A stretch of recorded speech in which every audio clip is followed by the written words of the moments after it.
Business की information को एक सिस्टमैटिक प्रोसेस के साथ रिकॉर्ड करने को हम अकाउंटिंग कहते हैं।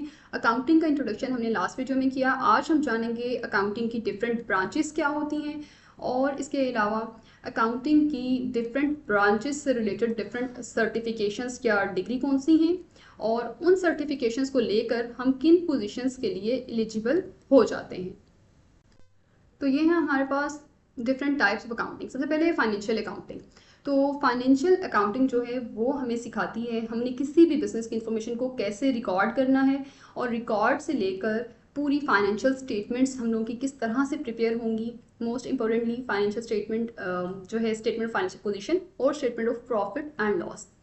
इसके बाद है कॉस्ट अकाउंटिंग। तो कॉस्ट अकाउंटिंग में हम सीखते हैं हमने वो कौन से टूल्स एंड टेक्निक्स यूज़ करने हैं जो कि हमें कॉस्ट एफिशिएंसी देंगे, कॉस्ट को रिड्यूस करेंगे, डिफरेंट प्रोडक्ट्स की, डिफरेंट प्रोजेक्ट्स की कॉस्ट। मैनेजमेंट अकाउंटिंग के लिए आप एक वर्ड याद रखें, डिसीजन मेकिंग। मैनेजमेंट अकाउंटिंग हमें डिसीजन लेना सिखाती है। फॉर एग्जाम्पल, आपके दो प्रोडक्ट्स हैं, उन प्रोडक्ट्स में एक प्रॉफिट प्रोडक्ट दे रहा है और दूसरा प्रोडक्ट लॉस दे रहा है, तो हमें क्या दूसरा प्रोडक्ट कंटिन्यू रखना है या नहीं रखना। तो ये चीज़ें हम लोगों ने देखनी है और डिसाइड करना है। अपर मैनेजमेंट पे ये डिसाइड होता है और ये डिसीजन लेना हमें मैनेजमेंट अकाउंटिंग सिखाती है। इसके बाद है गवर्नमेंट अकाउंटिंग। कॉर्पोरेट के लिए जो हम लोग यूजुअली अकाउंटिंग पढ़ते हैं वो financial accounting, cost accounting and management accounting होती है और यही फर्स्ट ईयर के सिलेबस में कवर की जाती है।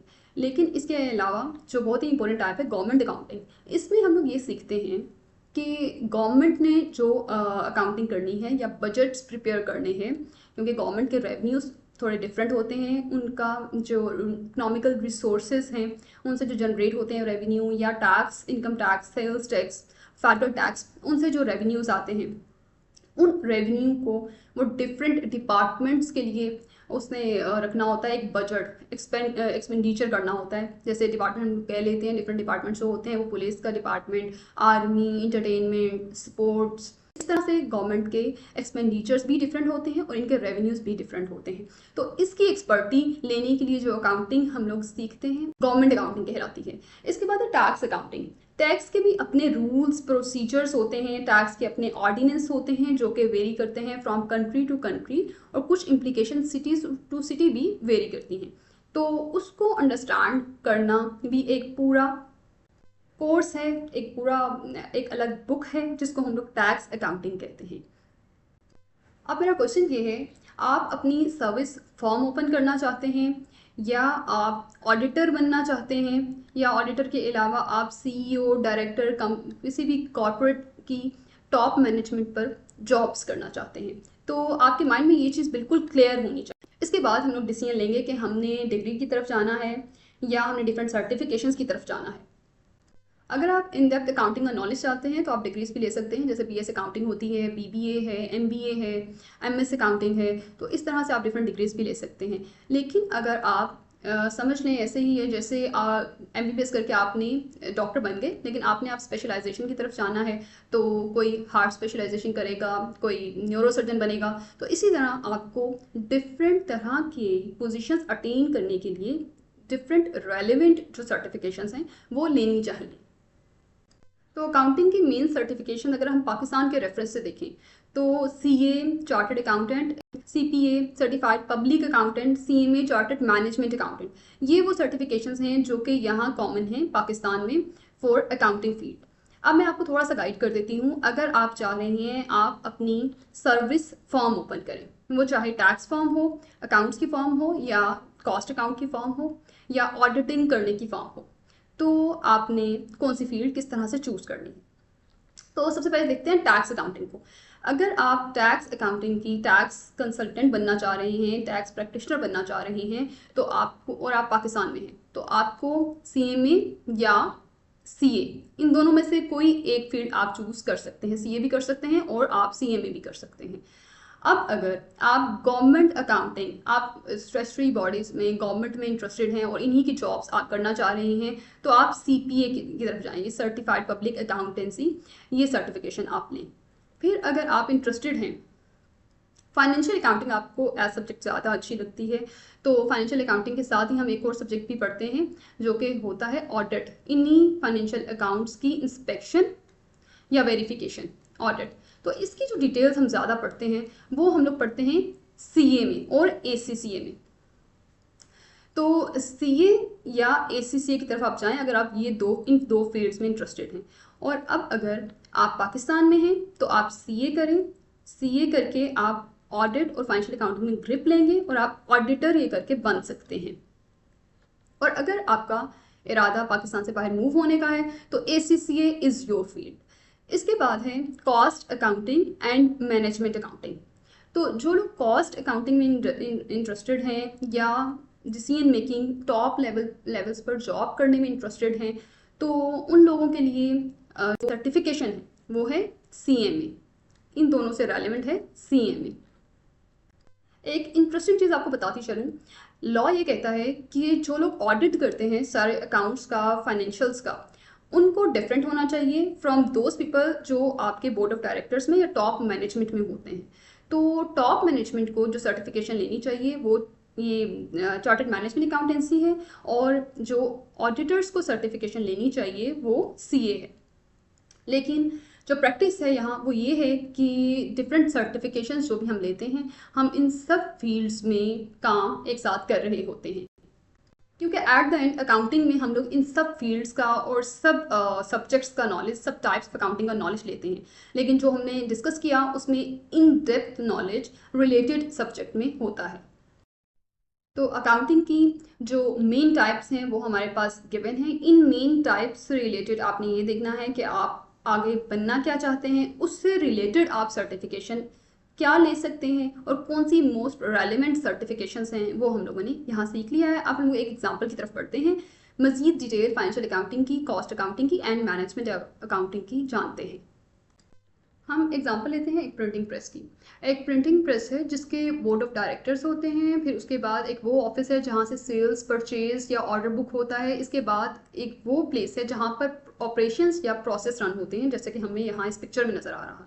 अब इस प्रेस पे हमारे पास प्रोडक्ट्स बहुत से हैं, विजिटिंग कार्ड्स हैं, बैनर्स हैं, एनुअल रिपोर्ट्स हैं, इसके अलावा बहुत से कस्टमाइज ऑर्डर्स हम प्रिपेयर करते हैं। अब हम लोग जानते हैं इसकी मदद से कि इसमें हमारी कॉस्ट अकाउंटिंग कहाँ रेलिवेंट होती है, फाइनेंशियल अकाउंटिंग कहाँ रेलिवेंट होती है और मैनेजमेंट अकाउंटिंग हमारी कहाँ रेलिवेंट होती है। अच्छा, तो यहाँ पर हमारे पास एग्जांपल ये है कि हमारे प्रेस पर दो प्रोडक्ट्स बन रहे हैं, एक है एनुअल रिपोर्ट, दूसरा है बैनर्स। तो हम लोग जो एनुअल रिपोर्ट का जो हमें ऑर्डर आया है वो आया है 1000 एनुअल रिपोर्ट्स प्रिपेयर करनी है। अब एनुअल रिपोर्ट्स को किस तरह से प्रिपेयर करेंगे, पेपर ख़रीदेंगे प्रेस पे, इंक ख़रीदेंगे, इसके अलावा बाइंडिंग होगी, प्रिंटिंग होगी, डिफरेंट एक्सपेंसेस भी होंगे। तो जो हम लोग सेल्स की अमाउंट है पर यूनिट वो है हमारी 100, या हम लिख लेते हैं ये है रुपीज़। सेल जो है हम लोग 100 की एक एनुअल रिपोर्ट सेल करेंगे और टोटल जो ऑर्डर है वो है 1000 का। तो 1 लाख की अमाउंट की हमने सेल की। अब जो कॉस्ट है, कॉस्ट आ रही है हमारी टोटल इस एक एनुअल रिपोर्ट को प्रिपेयर करने के लिए 60,000 इन टोटल 1000 की कॉस्ट है। तो अगर हम लोग माइनस कर लें 1 लाख से 60,000 तो ये आ जाएगा 40,000। और इसी तरह बैनर्स हैं तो उसमें कॉस्ट ज़्यादा आ रही है और ये हमारा लॉस हो रहा है 10,000 का।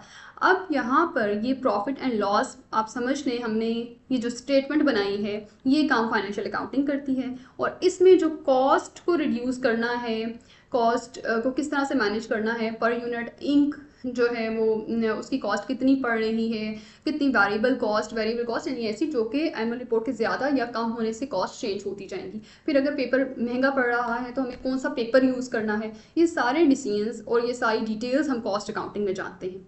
अब अगर हम लोग आए मैनेजमेंट अकाउंटिंग की तरफ, तो हमारे इस प्रोडक्ट से, एनुअल रिपोर्ट से हमें प्रॉफिट हो रहा है और हमारे इस प्रोडक्ट से, बैनर से हमें लॉस हो रहा है। तो क्या हमने नेक्स्ट टाइम बैनर्स वाला जो हमारा सर्विस लाइन है इसको हमने कंटिन्यू रखना है या इसकी जगह इससे बेटर ऑप्शन हमारे पास है, हम उस पर अपना टाइम एंड एनर्जी स्पेंड कर सकते हैं। तो इस तरह का जो डिसीजन है वो हमारा मैनेजमेंट अकाउंटिंग में होगा। अब जो हमारी मेन कॉर्पोरेट के लिए अकाउंटिंग हम पढ़ते हैं, 3 अकाउंटिंग के types, financial accounting, cost accounting and management accounting. इनमें एक डिटेल डिफरेंस हम लोग जान लेते हैं। तो फाइनेंशियल अकाउंटिंग में हम लोग, जैसे हमने देखा था, हम रिकॉर्ड करने से लेकर ट्रांजैक्शन पूरा इन्फॉर्मेशन को डिस्प्ले कैसे करना है, ये सारी डिटेल्स हम यहाँ सीखते हैं। तो सबसे पहले इसमें होता है जर्नल प्रिपेयर करना। जर्नल जो भी ट्रांजैक्शन हुई उसको रिकॉर्ड करना। फिर सब्सिडरी बुक्स प्रिपेयर करना। सब्सिडरी बुक्स हम कुछ ऑर्गेनाइजेशन करती हैं प्रिपेयर और कुछ ऑर्गेनाइजेशन डायरेक्ट जर्नल से लेजर की तरफ जाती हैं। सब्सिडरी बुक्स का फ़ायदा ये होता है कि हमारी गलती होने के चांसेस कम हो जाते हैं। हम तमाम सेल्स को मिस्टर ए से, मिस्टर बी से, मिस्टर सी से जो सेल्स हैं सारी एक जगह लिख लेंगे और डिटेल्स आ जाएंगी, एक तरह की डिटेल्स एक जगह पर आ जाएंगी। सब्सिडरी बुक से बैलेंस को लेजर में पोस्ट करते हैं। लेजर हमें, जिसे हम टी अकाउंट भी कहते हैं, एक फिगर दे देता है, टोटल बैलेंस दे देता है सेल्स का, परचेजेस का, कैश का। उसके बाद है ट्रायल बैलेंस। ट्रायल बैलेंस हम कहते हैं अकाउंट्स की समरी। हम लोग के पास जितनी इन्फॉर्मेशन आई लेजर से उन सब की समरी हम लोगों को ट्रायल बैलेंस में नज़र आएगी। अब जो इम्पोर्टेंट फाइनेंशियल स्टेटमेंट्स हैं जो कि फाइनेंशियल अकाउंटिंग में प्रिपेयर होती हैं वो है balance sheet and profit and loss account, जिसे प्रॉफिट एंड लॉस स्टेटमेंट भी कहते हैं। तो फाइनेंशियल अकाउंटिंग के लिए एक मोस्ट रेलेवेंट जो वर्ड है वो है डिस्प्ले। इन्फॉर्मेशन को आपने कैसे डिस्प्ले करना है ये हम लोग फाइनेंशियल अकाउंटिंग में सीखते हैं। इसके बाद है कॉस्ट अकाउंटिंग। कॉस्ट अकाउंटिंग में कॉस्ट शीट प्रिपेयर की जाती है। कॉस्ट शीट में डिटेल्स होती हैं, हमारा मटेरियल कितना लगा, जैसे हमने एग्जांपल देखी थी प्रिंटिंग प्रेस पर एनुअल रिपोर्ट बन रही है, हमने पेपर यूज़ किया, हमने कार्ड यूज़ किया, हमने पेपर इंक यूज़ की, तो इस तरह की जो डिफरेंट चीज़ें हमने यूज़ की हैं उसकी कॉस्ट क्या है, वो मटेरियल है। इसके बाद है लेबर। जिन लोगों ने उसको प्रिपेयर किया उन लोगों को हम लोगों ने लेबर वेजेस देनी है या सैलरी देनी है, तो उसकी हमें कॉस्ट क्या पड़े। इसके अलावा जितने एक्सपेंसेस हैं जो प्रोडक्ट को मैन्युफैक्चर करने के लिए या प्रोडक्ट को बनाने के लिए हुए, वो सारे एक्सपेंसेस जो हैं वो इसमें हम लोग कॉस्ट अकाउंटिंग में जानेंगे। तो इसके लिए जो रिपोर्ट्स बनती हैं वो स्टैंडर्ड कॉस्ट रिपोर्ट है। स्टैंडर्ड कॉस्ट रिपोर्ट हमारी वो रिपोर्ट होती है जो हम लोग एक स्टैंडर्ड सेट कर लेते हैं कि अगर हम लोगों ने पेपर बाय करना है तो उसकी स्टैंडर्ड कॉस्ट इतने रिम की इतनी कॉस्ट होनी चाहिए। ये हम पास्ट हिस्ट्री की बेस पर भी करते हैं और इसके अलावा जो भी हमारी एक्सपेक्टेशंस होती हैं, काम हम लोग कर रहे हैं, काफ़ी टाइम से काम चल रहा है, जो एक्सपेक्टेशन हम सेट कर लेते हैं कि इससे कॉस्ट एक्सीड हमें नहीं करनी चाहिए, तो उसके अकॉर्डिंग हम स्टैंडर्ड कॉस्ट रिपोर्ट प्रिपेयर करते हैं। अब वेरिएंस रिपोर्ट वो भी कॉस्ट अकाउंटिंग में प्रिपेयर होती है। अब एक्चुअल हमारी कितनी कॉस्ट आई चीज़ को प्रिपेयर करने के लिए और स्टैंडर्ड क्या सेट किया होता, इनका जो डिफरेंस है वो वेरिएंस रिपोर्ट बताती है। अब break even analysis. Break even analysis एक पूरा चैप्टर है, फुल फ्लेज टॉपिक है जिसको हम अंडरस्टैंड करेंगे आगे। थोड़ा सा अंडरस्टैंडिंग इसके ले लेते हैं। वो पॉइंट जिस पर आपका लॉस ज़ीरो होता है और रेवेन्यू कॉस्ट के इक्वल आ जाता है, वो पॉइंट ब्रेक इवन पॉइंट कहलाता है। फॉर एग्जाम्पल, इस एग्जाम्पल में हमारे पास 40,000 प्रॉफिट आया था, अगर हमारी कॉस्ट भी यहाँ पर 1 लाख हो जाती तो हमारा प्रॉफिट आता 0, यानी सेल्स कॉस्ट के इक्विवेलेंट। तो ये हमारा ब्रेक इवन पॉइंट है, यानी अगर हमारी चीज़ इससे ज़्यादा, इस पॉइंट से ऊपर सेल हो रही है, सेल्स इससे ज़्यादा हो रही है, तो इस पॉइंट से यानी 1000 यूनिट से ज़्यादा सेल्स हो रही हैं तो कंपनी को प्रॉफिट होगा, वरना कंपनी लॉस में जाएगी। इसकी डिटेल्स हम लोग रेलेवेंट टॉपिक में सीखेंगे इंशाल्लाह। इसके बाद है marginal cost report. Marginal cost हमें ये बताती है कि एक प्रोडक्ट को बनाने से हमें कितनी एडिशनल कॉस्ट उस प्रोडक्ट की वजह से पड़ती है, और अगर हम प्रोडक्ट ना बनाएं तो वो कॉस्ट नहीं आएगी। जैसे अगर आप बिल्डिंग का रेंट दे रहे हैं तो आप प्रोडक्ट को बनाएं या ना बनाएं, आपने बिल्डिंग का रेंट देना है। अगर आप मटेरियल लगा रहे हैं तो वो उस प्रोडक्ट के लिए ही आप मटेरियल यूज़ कर रहे हैं, प्रोडक्ट ना अगर आप बनाएं तो आप मटेरियल यूज़ नहीं करेंगे। इसी तरह प्राइस एस्टिमेशन रिपोर्ट, आप किस तरह से प्राइस की डिफरेंट टेक्निक्स यूज़ करेंगे, कॉस्ट प्लस प्राइसिंग, यानी कॉस्ट कितनी आ रही है उस पर आप कितना प्राइस का मार्जिन रखना चाहते हैं, या मार्केट में आपके कंपटीटर्स ने प्राइस कितनी सेट की हुई है तो आपको उस प्रोडक्ट की प्राइस कितनी सेट करनी है। ये सारी चीज़ें कॉस्ट अकाउंटिंग में देखी जाती हैं। इसके बाद हमारे पास मैनेजमेंट अकाउंटिंग। अच्छा, मैनेजमेंट अकाउंटिंग में हम फोकस करते हैं डिसीजन की तरफ, इसलिए हम हर रिपोर्ट का, हर चीज़ का एनालिसिस करते हैं। जैसे ट्रेंड एनालिसिस, अभी की फाइनेंशियल स्टेटमेंट देखेंगे, लास्ट ईयर की फाइनेंशियल स्टेटमेंट्स देखेंगे और एनालिसिस करेंगे कि क्या डिफरेंसेस आए हैं। इसी तरह रेशो एनालिसिस, प्रॉफिटेबिलिटी की रेशो कैलकुलेट करेंगे, अभी की, लास्ट ईयर की, कंपटीटर्स की, अपनी, इस तरह से हम डिफरेंट एनालिसिस बनाएंगे। तो रेशो कैलकुलेट कैसे करते हैं, ये क्या डिटेल्स हैं, हम लोग रेलिवेंट चैप्टर्स में ये सब कुछ सीखेंगे।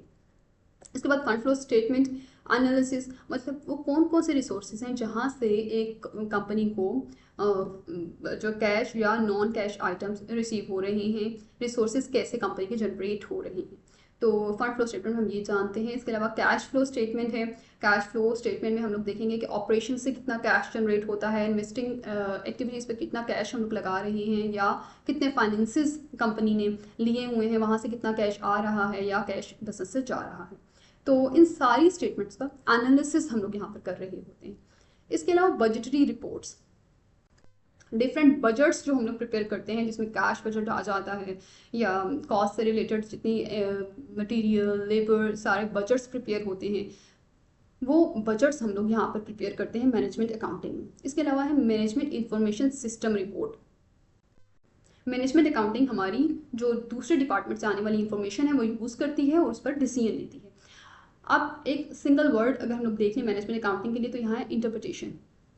हमारा जितना प्रॉफिट आया है, हमने फिगर देख लिया, प्रॉफिट आया 60,000। अब इस प्रॉफिट की इंटरप्रिटेशन कि ये 60,000 का प्रॉफिट लास्ट ईयर के प्रॉफिट से कम है और अब हम प्रॉफिट को इंक्रीज कैसे कर सकते हैं, ये है इंटरप्रिटेशन। नंबर्स देना, ये फाइनेंशियल अकाउंटिंग, कॉस्ट अकाउंटिंग का काम है, और उस पर डिफरेंट इंटरप्रिटेशंस देना कि इतनी रेशो आई है, कंपेटिटर्स से अगर हम लोग मैच करें तो हम लोगों की जो प्रॉफिटेबिलिटी है वो इतनी है, और अगर पास्ट से मैच करें तो हमारी प्रॉफिटेबिलिटी इतनी है या हमारा लॉस इतना है। इस सारी चीज़ों की इंटरप्रिटेशन जो है वो मैनेजमेंट अकाउंटिंग देती है। तो one single word for each, financial accounting, how to display, cost accounting, cost reduction या cost calculation techniques, management accounting, decision making. आज हमने सीखा अकाउंटिंग की 3 मेन टाइप्स होती हैं, जिसमें financial accounting, cost accounting and management accounting आती है। कुछ अदर टाइप्स ऑफ अकाउंटिंग है, वो है government accounting and tax accounting. और डिफरेंट सर्टिफिकेशंस जो हम अचीव कर सकते हैं डिफरेंट जगह पर काम करने के लिए या डिफरेंट टाइप्स का काम करने के लिए, वो हमने पोजीशंस जानी। इसके अलावा मज़ीद हमने कुछ डिफरेंसेस जाने financial accounting, cost accounting and management accounting की क्लैरिटी के लिए। होपफुली आपको अच्छी अंडरस्टैंडिंग हुई होगी, और अगर कोई कन्फ्यूजन है तो आप मेंशन कर सकते हैं, ईमेल कर सकते हैं, या आप कमेंट में मेंशन भी कर सकते हैं। Thank you.